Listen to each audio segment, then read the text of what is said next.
हम लोग रसखान द्वारा रचित शीर्षक सवैये में तीसरे सवैया को पढ़ेंगे।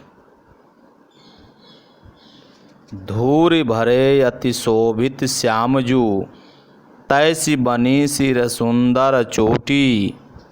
खेलत खात फिरै अंगना, पग पैजन बाजत पीर कछोटी। वा छवि को रसखान बिलोकत, वारत काम कला निधि कोटि। काग के भाग बड़े सजनी, हरि हाथ सो लय गयो माखन रोटी।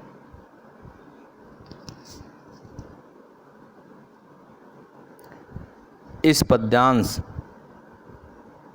का शब्दार्थ: धूल का अर्थ धूल, शोभित का अर्थ सुंदर लगना, श्यामजू श्री कृष्ण, खेलत खेलते हुए, पग पैर पैजनी पायल, पीरी पीली, कछोटी कच्छा, बिलोकत देखते हैं, वारत न्योछावर, काम कामदेव, कला कलाओं,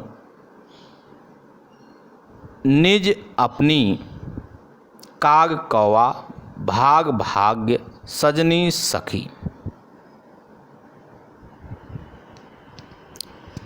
इस पद्यांश का संदर्भ: प्रस्तुत पद्यांश हमारी पाठ्य पुस्तक हिंदी के काव्यखंड में संकलित सवैये शीर्षक से लिया गया है, जिसके रचनाकार रसखान जी हैं। प्रसंग: प्रस्तुत सवैया में कवि रसखान ने श्री कृष्ण के बाल रूप का मनोहारी चित्रण किया है।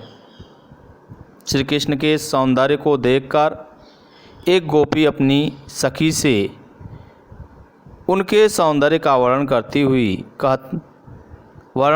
हुई कहती है या वर्णन करती है। व्याख्या: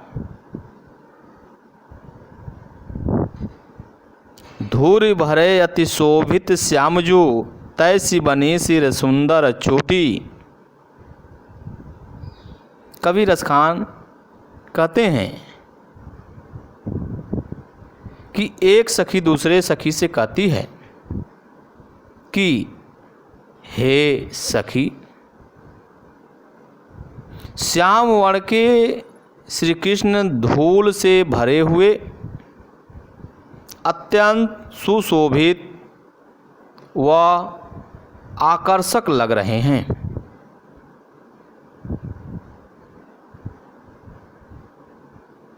तैसी बनी सिर सुंदर चोटी, वैसे ही उनके सिर पर सुंदर चोटी सुशोभित हो रही है। खेलत खात फिरै अंगना, पग पैजन बाजत पीर कछोटी। वे अपने आंगन में खाते और खेलते हुए घूम रहे हैं। उनके पैरों में पायल बज रही है और वे पीले रंग के कच्छा पहने हुए हैं।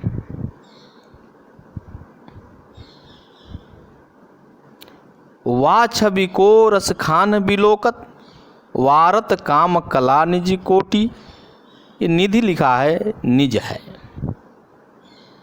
कवि रसखान कहते हैं कि उनके उस सौंदर्य को देखकर कामदेव भी उन पर अपनी कोटि कोटि कलाओं को न्योछावर करता है। काग के भाग बड़े सजनी, हरि हाथ सो ले गयो माखन रोटी। उस कौवे का भाग्य भी कितना अच्छा है जो श्री कृष्ण जी के हाथ से मक्खन और रोटी लेकर चला गया। काव्य सौंदर्य, भाषा ब्रज है, शैली चित्रात्मक और मुक्तक, गुण माधुर्य, रस वात्सल्य और भक्ति, छंद सवया, अलंकार अनुप्रास,